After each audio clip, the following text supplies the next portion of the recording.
Hey, what's up, everybody? BDO 44 coming at you another video. All right, so one of my favorite people in my comment section, Anthony Newman, shout out Anthony, essentially was asking me if I'd seen any Zach LaVine highlights right now, and he put Zach Larvin in there. I think he misspelled it, so I'm looking up Zach Larvin thinking he's some new prospect. I'm like, no, he's talking about Zach LaVine. I'm like, oh, okay, yeah, let me see what's up. I mean, you know, obviously I know of Zach LaVine, but he is playing some great ball right now. That's really what it is. But you know, his contract is still really bad, man. And that's the problem with Zach LaVine. Is he playing up to the level that we should want to acquire him? Of course. At this point, the way he's playing right now, he's playing like one of the best shooting guards in basketball. He's playing all-star ball right now.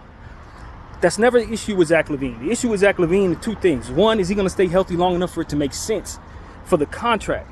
And the answer is probably not. I mean, of course, none of us have a crystal ball.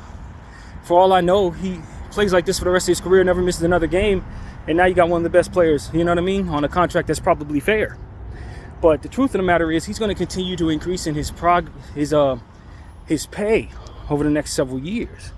And so you're not really assessing how he look right now, more so than you have to assess how you expect he's going to project to look over the future. And what you're looking at is his injury history and his play in big games. Since you're the Lakers, and of course your whole thing is to be able to be good enough to win a championship, so you want to bring yourself a piece. If he's going to cost that much, he's like, you're paying for your third star at a second star pay rate. You want to make sure that he at least has a history and a good projection of playing well in big games, and he doesn't. His play-in tournament, not play-in tournament, was it playing? 2 years ago in the play-in tournament, he had one of his worst games against the Miami Heat, if I'm not mistaken. His team lost. They needed him to play like he's playing today, and he played like trash. So these are the type of things I pay attention to. Two knee surgeries in his career. I'm not going to sign off on him attached to that contract. Even when he's playing his best basketball, which he may be playing right now. And look, there's something to understand about Zach LaVine as well. He is a human specimen. He is not a regular player as it pertains to athleticism. His athleticism is way off the charts. He's one of the most explosive players we have ever seen in this game, and has done some fantastic things in the dunk contest as we've seen over the years. So if he turns out to be someone who lasts longer or can recover from two knee surgeries permanently and never look back, I'm likely to think he would be able to, more so than someone like myself who's less athletic than probably the average person. You know what I mean? So it's like, that matters too. But at the end of the day, I just don't trust Zach LaVine enough to take on his health risk and contract for our situation, unless there's enough coming with him to make that make sense. That's what I need people to understand. Zach LaVine playing great does not move me, because he can get hurt at any moment and go back to being the Zach LaVine that I've always known him to be. He can play in a big game at any moment, have a bad shooting night that hurts our team because he's going to be eating up so much of the damn cap that we don't have nobody next to him. In theory. So, what makes it worth it? I've already told y'all a million times. It comes down to this for me. Can the Chicago Bulls honor the idea that this is a salary dump? And if so, a team like myself, who has only 3 picks to trade, who probably don't want to trade any of my picks and can probably get picks with Zach LaVine because of how poor of a contract he has, and how difficult it's been for Chicago to move him, how desperate Chicago has been wanting to move him, it seems. I would be willing to take on Zach LaVine's contract if it came with some trade equity in the draft. That's what it comes down to. How much of that? I told y'all 2 first-round picks, but the truth of the matter is, I'm really not an expert on valuing picks, knowing what good equity is for a pick. That's not my expertise. That's not what I've studied a lot of. For all I know, you give me 2 first-round picks, but you make them top 16 protected. Now they're closer to second-round picks. You know what I'm saying? Or you give me 1 first-round pick, but it has 0 protections and it's attached to a team that's going to be projected to be terrible that year. Now all of a sudden you know what I mean? It's a much more valuable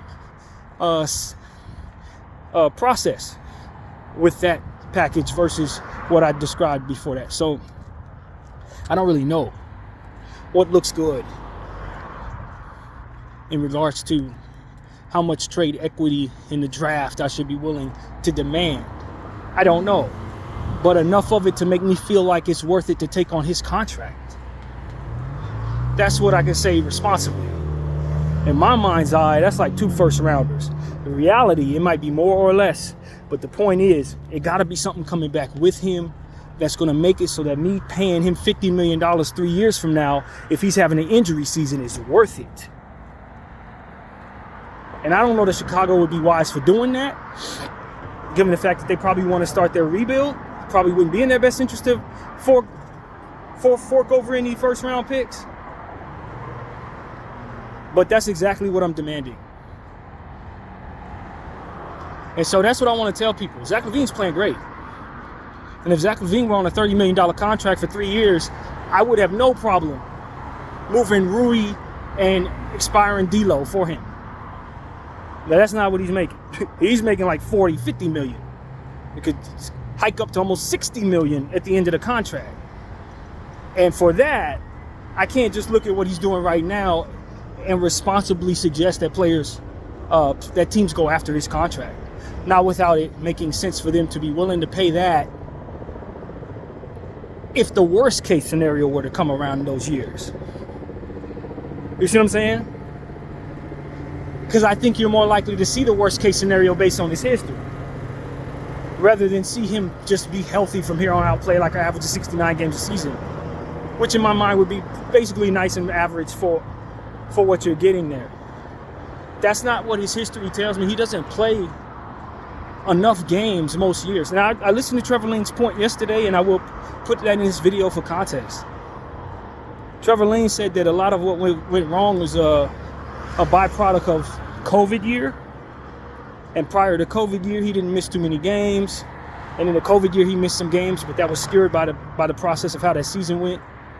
So I'm willing to listen that maybe he isn't maybe as injury prone as maybe I tell you he is, because there's a lot of context to always take into account. But at the end of the day, I know he had a knee surgery situation back in Minnesota in his second year. And I also know he's coming off a knee surgery that he just had right now. So it's like, if I'm going to go through the worst case scenario, as I've already said, I want to know that I have gotten enough with him to make it so that I'm comfortable. That's all I'm saying. And if Chicago cares enough to move on from him to that degree, then I would consider what that looks like for me. You know what I'm saying? But that's a contract you really need to like steer clear of, man. It's seriously, you really do. Because they're paying him like he's an MVP candidate. And so that's why the Lakers should be wise not to just bring in that contract just because they're willing to take some trash. They got to give you some equity to make that make sense, man, because you are doing them a huge favor.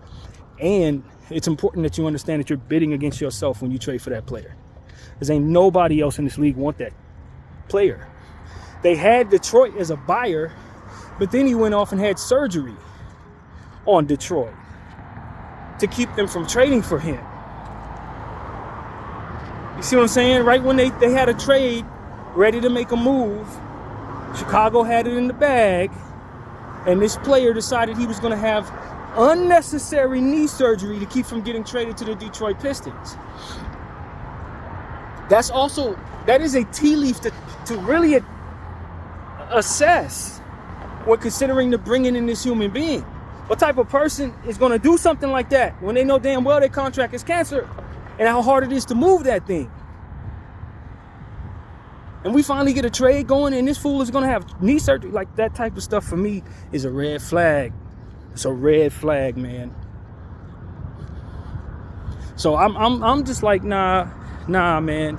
You're going to, the leverage that I feel like I have in taking on Zach LaVine's contract is going to make it so that I'm probably asking for more than what would be reasonable, to be honest with you. I think I probably have less leg to stand on now that he's playing.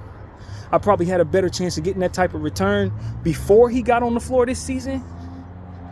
But just the same, it's like the risk that he would end up getting hurt again, or the risk that he would play poorly in a big game made it so that I would never take on that risk. You know, at that time, I would have never did that. And that he's just playing great right now, you know, is something that would have been the best case scenario in a world full of risk in regards to that timeline at that point. I don't think it was ever safe to do that, and that he's playing this well is just what comes when things that look bad actually turn out well. So it's like, I don't know, man. If y'all really want to go about bringing in Zach LaVine, do understand that his presence on your cap is going to effectively keep you from being able to afford other things that maybe you're going to want to afford. And you trying to move on from him may not be as simple as you being able to. With all of the data that we've seen, there may be a thing or two in the way of you being able to move him when it is time to move him. I think it's important that we consider these things as we move forward. If we're going to take on a contract attached to a guy, you got to know all that comes with him, not just how he's playing in a random moment, especially if you're going to invest that much into him. Especially when you see that the team that currently has him is having hell trying to get rid of him. They're going through hell trying to get rid of that contract. So that's why it's like, yo, if I'm gonna bring myself something that somebody can't get rid of, I gotta understand what that means. And given the fact that we're dealing with D'Lo in that regard right now, that's just a little more dangerous than I think it's safe for the Lakers to be doing. It's a little more dangerous than it's safe for us. Man, the sky looks great. Let me show y'all this. This looks, man, fantastic. I just want to show people this. But yeah, man, that's really my take on Zach LaVine. I've made many takes on Zach LaVine.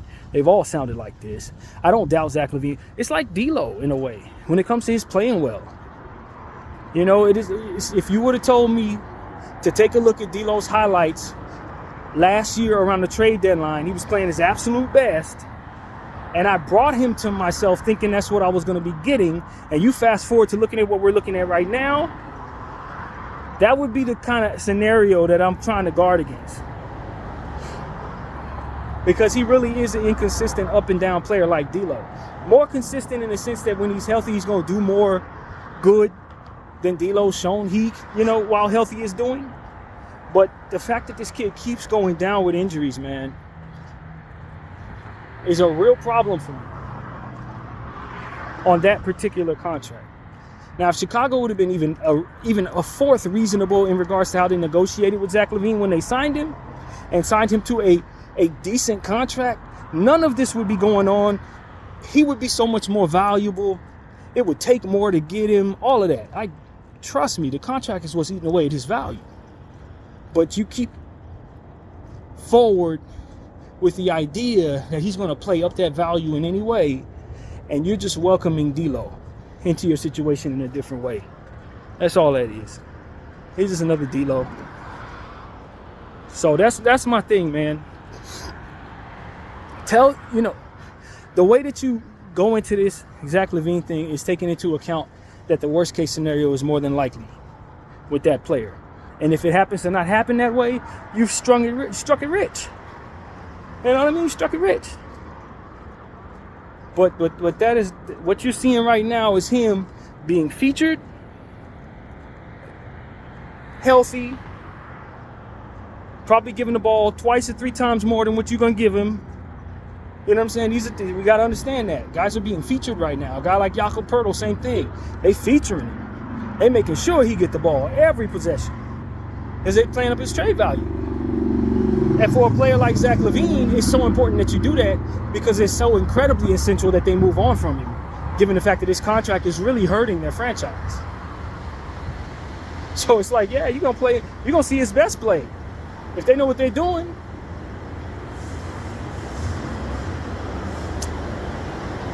Chicago could make it worth it. They just got to give up more than what it makes sense to do so. It's God's honest truth. So, yeah, man, that's my take on it. I didn't really watch highlights. I own him on several fantasy teams, though.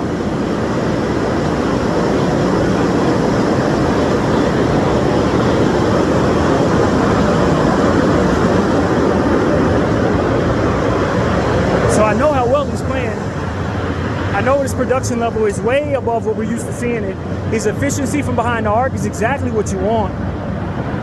The idea of pairing him up with Dalton Connect really does look great from behind the arc. You're going to turn into one of the best three-point shooting teams overnight. I think Zach LaVine's been rumored to be a better defender than what I know him to be. It's been said that he's a better defender than people think. You know, he can make more assists happen than people think. Probably run more point guard than people think. So, you know, I mean, there's more to learn than what I know of the player, to be honest with you. Much more to learn. Your fast break situation definitely increases. Lob threat, obviously, when healthy, clearly. An explosive player that can, you know, run the score up. Him and Dalton Connect get hot at the same time. You got a very special thing going there. Maybe moving a couple contracts with and getting him creates a roster spot that's very valuable to us. There's a lot of things that can work out. You can move some trash in this trade. Maybe get some other pieces in regards to making a big trade that involves him. Since so much salary is going to be flying back and forth, you're probably going to walk away with like 3 or 4 bodies of players. Maybe get rid of like 3 or 4 players that you need to get rid of. Maybe even walk away with a better young prospect than a Jalen Hood-Schifino somehow. In a big trade like that, something big can come your way for taking on such a massively and undesirable contract. You can have a lot good attached to it if you get creative.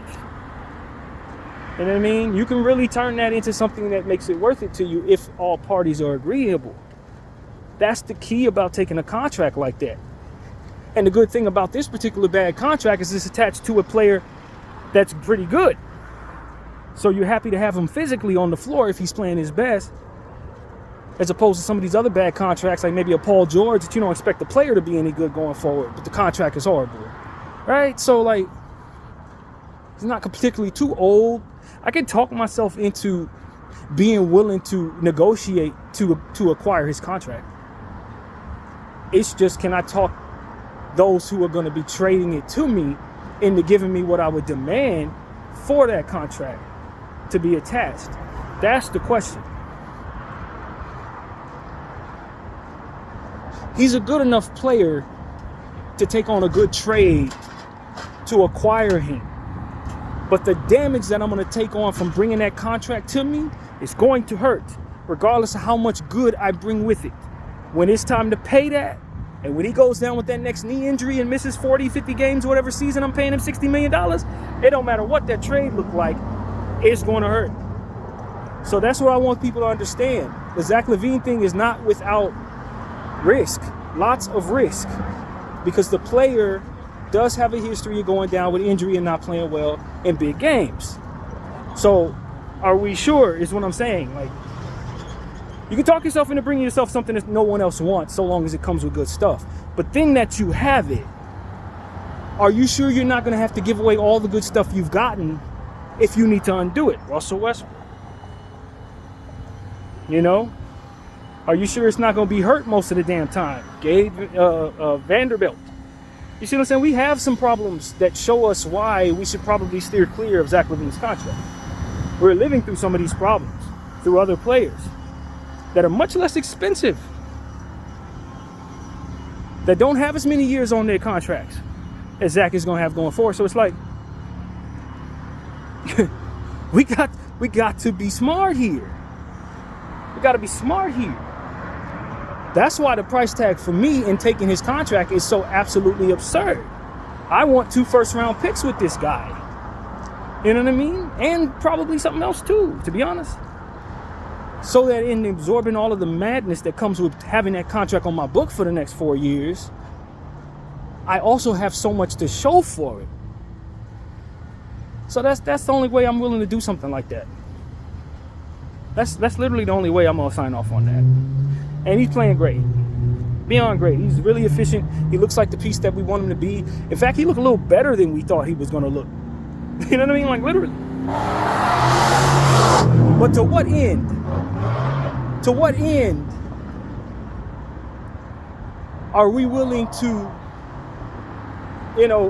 foresee what comes with the contract? Are we only allowing ourselves to see the positive of it? Are we only allowing ourselves to see that he could be a good player on the team? Or are we ready for the injury concerns, the disappearing acts, the insubordination. If he wants, if you want to trade him and he don't want to go, well, that's what I'm asking people to envision, as well as the nice fit with Bron, the alignment of his contract with potential AD contract. The idea that he could maybe make another all-star team if he keeps playing like this. All of that is great. But his contract, that contract is a poison pill for the team that's supposed to acquire it, and that's why Chicago cannot get rid of it.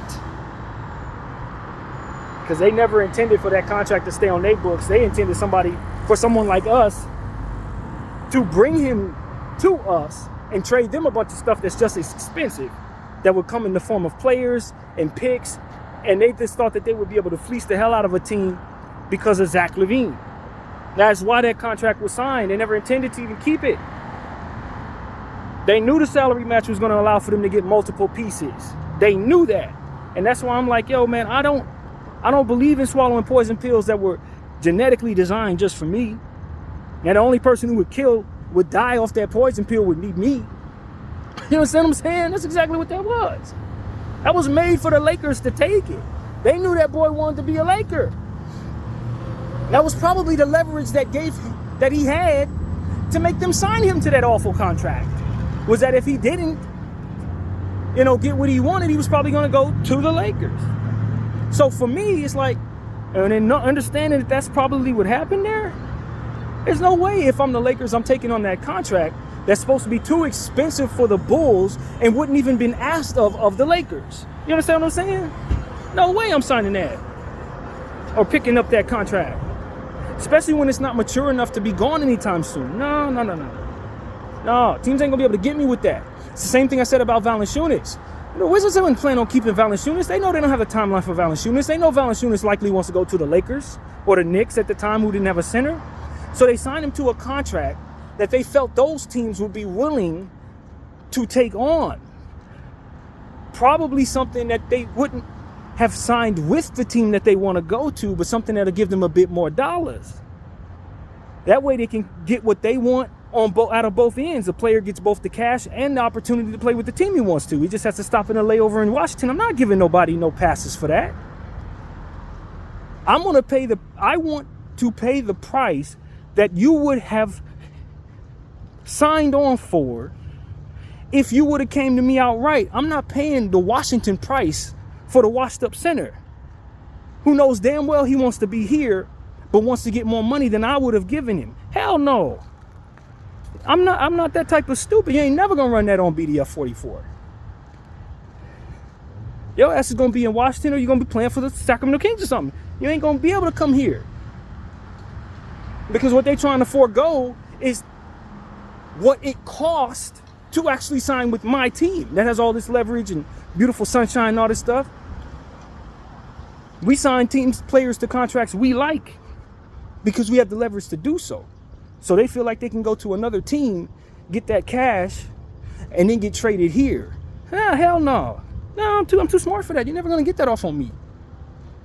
I see that con from a mile away. I ain't doing that.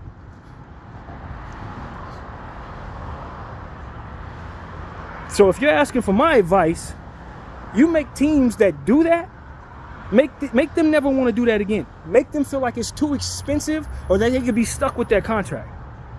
So that when they think about giving another free agent that type of money, knowing that they intend to trade it to us, they understand that thing ain't gonna likely land with us. And it's probably not a good investment.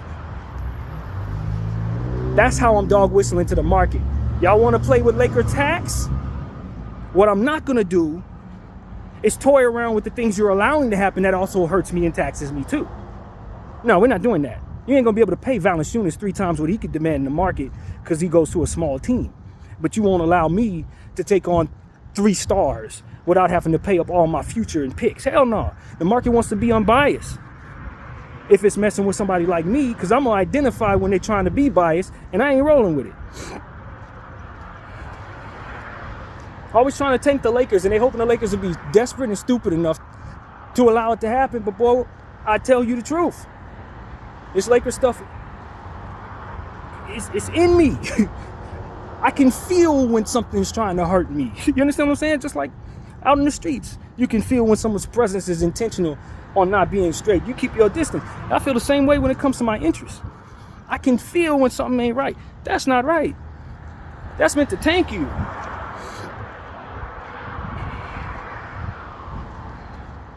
That's meant to make it so that you don't have the leverage that you ultimately have, allowing the market to have you at a discount while making money off of you just the same. No, hell no. No, we don't do that. How much of the NBA's fan base is the Lakers? Probably like 12% of it, right?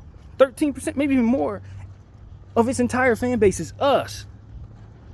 But it wants to keep on making it so that we can't have the best stuff, so that we can't use our sunshine leverage and our history leverage and the fact that everybody wants to come here leverage and our media bias leverage.